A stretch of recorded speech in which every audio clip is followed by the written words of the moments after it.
Welcome back to the Tyrrell County Public Library's reading series. Today we will read the first 2 chapters of Henry James's Turn of the Screw. Last week we read the prologue and we heard the character Douglas describe a manuscript to his group of listeners.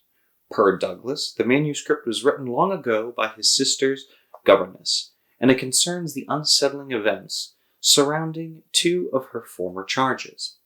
As we read the governess's words, you may notice how she heavily describes the beauty, purity, and goodness of some of the characters she encounters, particularly Flora, her younger charge. This is a literary device common for the late Victorian period, and it is meant to engage the reader in understanding just how devastating the later events of the story will be. And now, without further ado, here is the governess's first-person perspective in chapters 1 and 2 of Henry James's Turn of the Screw. Chapter 1. I remember the whole beginning as a succession of flights and drops, a little seesaw of the right throbs and the wrong. After rising in town to meet his appeal, I had at all events a couple of very bad days. Found all my doubts bristle again, felt indeed sure I had made a mistake. In this state of mind, I spent the long hours of bumping, swinging coach that carried me from the stopping place at which I was to be met by a vehicle from the house. This conveyance, I was told, had been ordered, and I found, toward the close of the June afternoon, a commodious fly in waiting for me. Driving at that hour, on a lovely day, through a country the summer sweetness of which served as a friendly welcome, my fortitude revived, and, as we turned into the avenue, took a flight that was probably but a proof of point to which I had sunk. I suppose I had expected, or had dreaded, something so dreary that what greeted me was a good surprise. I remember as a thoroughly pleasant impression the broad, clear front, its open windows and fresh curtains, and the pair of maids looking out. I remember the lawn and the bright flowers, and the crunch of my wheels on the gravel, and the clustered tree-tops over which the rooks circled and cawed in the golden sky. The scene had a greatness that made it a different affair from my own scant home. And there immediately appeared at the door, with a little girl in her hand, a civil person, who dropped me as decent a curtsy as if I had been the mistress or a distinguished visitor. I had received in Harley Street a narrower notion of the place, and that, as I recalled it, made me think the proprietor still more of a gentleman, suggested that what I was to enjoy might be a matter beyond his promise. I had no drop again till the next day, for I was carried triumphantly through the following hours by my introduction to the younger of my pupils. The little girl who accompanied Mrs. Gross affected me on the spot as a creature too charming not to make a great fortune to have to do with her. She was the most beautiful child I had ever seen, and I afterwards wondered why my employer didn't make more of a point to me of this. I slept little that night. I was too much excited, and this astonished me too, I recollected, remained with me, adding to my sense of the liberality with which I was treated.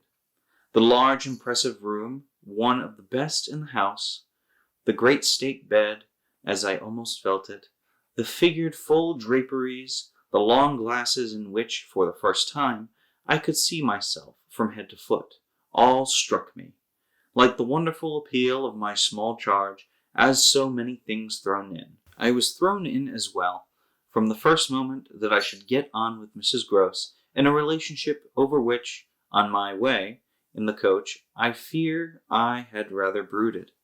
The one appearance, indeed, that in this early outlook might have made me shrink again, was that of her being so inordinately glad to see me. I felt within half an hour that she was so glad, stout, simple, plain, clean, wholesome woman, as to be positively on her guard against showing it too much. I wondered even then a little why she should wish not to show it, and that with reflection, with suspicion, might of course have made me uneasy. But it was a comfort that there could be no uneasiness in a connection with anything so beatific as the radiant image of my little girl, the vision of whose angelic beauty had probably more than anything else to do with the restlessness that, before morning, made me several times rise and wander about my room to take in the whole picture and prospect, to watch from my open window the faint summer dawn, to look at such stretches of the rest of the house as I could catch, and to listen, while in the fading dusk the first birds began to twitter, for the possible recurrence of a sound or two, less natural and not without but within, that I fancied I heard. There had been a moment when I believed I recognized, faint and far, the cry of a child. There had been another when I found myself just consciously starting, as at the passage, before my door, of a light footstep. But these fancies were not marked enough not to be thrown off, and it is only in the light, or the gloom, I should rather say, of other and subsequent matters that they now come back to me. To watch, teach, form little Flora would too evidently be the making of a happy and useful life. It had been agreed between us downstairs that after the first occasion I should have her as a matter of course at night, her small white bed being already arranged to the end in my room. What I had undertaken was the whole care of her, and she had remained just this last time with Mrs. Gross only as an effect of our consideration for my inevitable strangeness and her natural timidity. In spite of this timidity, which the child herself, in the oddest way in the world, had been perfectly frank and brave about, allowing it, without a sign of uncomfortable consciousness, with the deep, sweet serenity, indeed, of one of Raphael's holy infants, to be discussed, to be imputed to her, and to determine us. I feel quite sure she would presently like me. It was part of what I already liked Mrs. Gross herself for, the pleasure I could see her feel in my admiration and wonder as I sat at supper with 4 tall candles, and with my pupil, in a high chair and a bib, brightly facing me between them over bread and milk. There were naturally things that in Flora's presence could pass between us only as prodigious and gratified looks, obscure and roundabout allusions. And the little boy, does he look like her? Is he, too, so very remarkable? One wouldn't, it was already conveyed between us, too grossly flatter a child. Oh, miss, most remarkable, if you think well of this one. And she stood there with a plate in her hand, beaming at our companion, who looked from one of us to the other with placid heavenly eyes that contained nothing to check us. Yes, if I do, you will be carried away by the little gentleman. Well, that, I think, is what I came for, to be carried away. I'm afraid, however, I remember feeling the impulse to add, I'm rather easily carried away. I was carried away in London. I can still see Mrs. Gross's broad face as she took this in. In Harley Street? In Harley Street. Well, miss, you're not the first, and you won't be the last. Oh, I've no pretensions, I could laugh, to be the only one. My other pupil, at any rate, as I understand, comes back tomorrow? Not tomorrow. Friday, miss. He arrives, as you did, by the coach, under care of the guard, and is to be met by the same carriage. I forthwith wanted to know if the proper as well as the pleasant and friendly thing wouldn't therefore be that on the arrival of the public conveyance, I should await with the little sister, a proposition to which Mrs. Gross assented so heartily that I somehow took her manner as a kind of comforting pledge, never falsified, thank heaven, that we should on every question be quite at one. Oh, she was glad I was there. What I felt the next day was, I suppose, nothing that could be fairly called a reaction from the cheer of my arrival. It was probably at the most only a slight oppression produced by the fuller measure of the scale. As I walked around them, gazed up at them, took them in of my new circumstances, they had, as it were, an extent and mass for which I had not been prepared, and in the presence of which I found myself, freshly, a little scared, not less than a little proud. Regular lessons, in this agitation, certainly suffered some wrong. I reflected that my first duty was, by the gentlest arts as I could contrive, to win the child into the sense of knowing me. I spent the day with her out of doors. I arranged with her, to her great satisfaction, that it should be she only, who might show me the place. She showed it step by step and room by room, and secret by secret, with droll, delightful, childish talk about it, and with the result, in half an hour, of our becoming tremendous friends. Young as she was, I was struck, throughout our little tour, with her confidence and courage, with the way in empty chambers and dull corridors, on crooked staircases that made me pause, and even on the summit of an old square tower that made me dizzy. Her morning music, her disposition to tell me so many more things than she asked, rang out and led me on. I have not seen Bly since the day I left it, and I dare say that to my present older and more informed eyes, it would show a very reduced importance. But as my little conductress, with her hair of gold and her frock of blue, danced before me round the corners and pattered down passages, I had the view of a castle of romance, inhabited by a rosy sprite, such a place as would somehow, for diversion of the young idea, take all color out of the storybooks and fairy tales. Wasn't it just a storybook over which I had fallen, a doze and a dream? No, it was a big, ugly, antique, but convenient house, embodying a few features of a building still older, half displaced and half utilized, in which I had the fancy of our being almost as lost as a handful of passengers in a great drifting ship. Well, I was strangely at the helm. Chapter 2. This came home to me when 2 days later I drove over with Flora to meet, as Miss Grove said, the little gentleman, and all the more for an incident that, presenting itself the second evening, was deeply disconcerting to me. The first day had been, on the whole, as I have expressed, reassuring, but I was to see it wind up to a change of note. The post-bag that evening, it came late, contained a letter for me, which, however, in the hand of my employer, I found to be composed but a few words, enclosing another addressed to himself, with a seal still unbroken. This, I recognized, is from the headmaster, and the headmaster's an awful bore. Read him, please, deal with him, but mind you, don't report. Not a word. I'm off. I broke the seal with a great effort, so great a one that I was a long time coming to it. Took the unopened missive at last up to my room, and only attacked it just before going to bed. I had better have let it wait till morning, for it gave me a second sleepless night. With no counsel to take the next day, I was full of distress, and it finally got so the better of me that I determined to open myself at least to Mrs. Gross. What does it mean? The child's dismissed his school? She gave me a look that remarked at the moment, then visibly, with a quick blankness, seemed to try to take it back.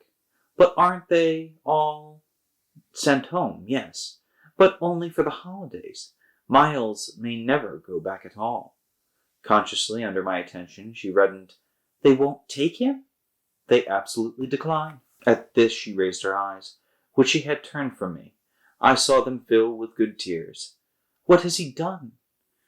I cast about. Then I judged best simply to hand her my document, which, however, had the effect of making her, without taking it, simply put her hands behind her.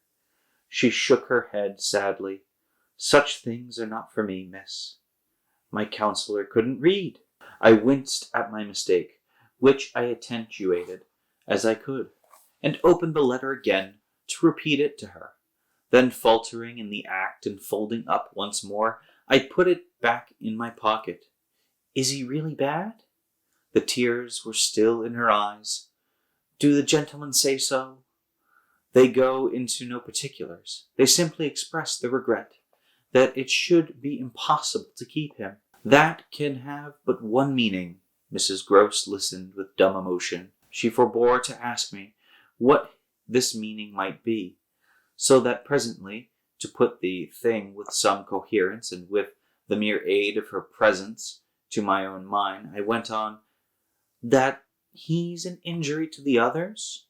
At this, with one of the quick turns of simple folk, she suddenly flamed up. Master Miles? Him? An injury? There was such a flood of good faith in it that, though I had not yet seen the child, my very fears made me jump to the absurdity of the idea. I found myself to meet my friend the better, offering it, on the spot, sarcastically, to his poor little innocent mates. It's too dreadful, cried Mrs. Gross, to say such cruel things. Why, he's scarce 10 years old. Yes, it would be incredible. She was evidently grateful for such a profession. See him, miss, first, then believe it. I felt forthwith a new impatience to see him. It was the beginning of a curiosity that, all the next hours, was to deepen almost to pain. Mrs. Gross was aware I could judge of what she had produced in me, and she followed it up with assurance. You might as well believe it of her little lady.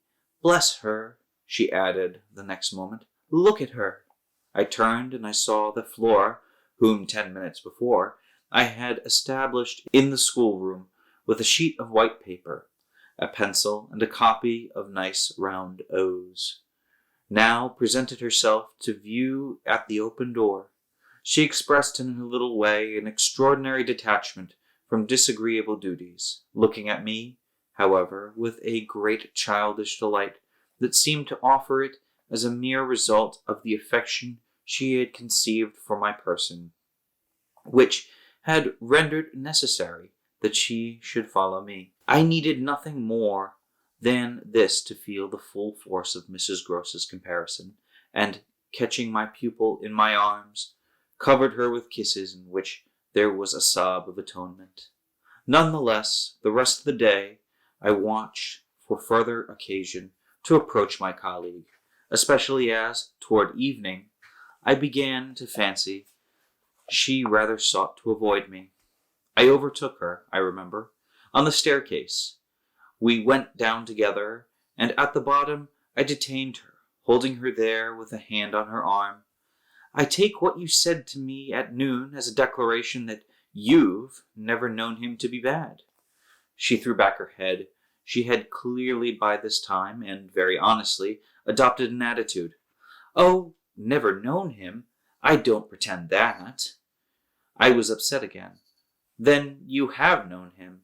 Yes, indeed, miss, thank God. On reflection, I accepted this. You mean that a boy who never is no boy for me. I held her tight. You like them with the spirit to be naughty? Then, keeping pace with her, so do I. I eagerly brought out, but not to the degree to contaminate. To contaminate? My big word left her at a loss. I explained it. To corrupt. She stared, taking my meaning in, but it produced in her an odd laugh. Are you afraid he'll corrupt you? She put the question with such a fine, bold humor that with a laugh, a little silly, doubtless, to match her own, I gave way for the time to the apprehension of ridicule.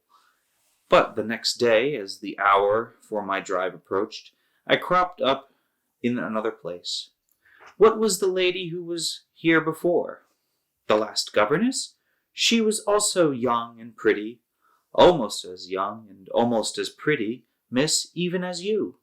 Ah, then I hope her youth and her beauty helped her, I recollect throwing off. He seems to like us, young and pretty. Oh, he did, Mrs. Gross assented. It was the way he liked everyone. She had no sooner spoken, indeed, that she caught herself up. I mean, that's his way, the master's. I was struck. But of whom did you speak first? She looked blank, but she colored. Why, of him. Of the master? Of who else? There was so obviously no one else that the next moment I had lost my impression of her having accidentally said more than she meant, and I merely asked what I wanted to know. Did she see anything in the boy? That wasn't right. She never told me. I had a scruple, but I overcame it. Was she careful, particular? Mrs. Gross appeared to try to be conscientious.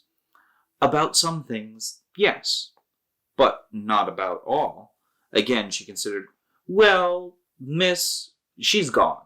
I won't tell tales. I quite understand your feeling, I hastened to reply, but I thought it after an instant, not opposed to this concession, to pursue. Did she die here? No, she went off. I don't know what there was in the brevity of Mrs. Gross's that struck me as ambiguous. Went off to die? Mrs. Gross looked straight out of the window, but I felt that, hypothetically, I had a right to know what young persons engaged for Bly were expected to do. She was taken ill, you mean, and went home? She was not taken ill, so far as appeared, in this house. She left it at the end of the year to go home, as she said, for a short holiday, to which the time she had put in had certainly given her a right. We had then a young woman, a nursemaid, who had stayed on and who was a good girl and clever, and she took the children altogether for the interval. But our young lady never came back, and at the very moment I was expecting her, I heard from the master that she was dead. I turned this over. But of what? He never told me. But please, miss, said Mrs. Gross, I must get to work. That concludes our reading for today, and join us next week for the next 2 chapters in The Turn of the Screw by Henry James.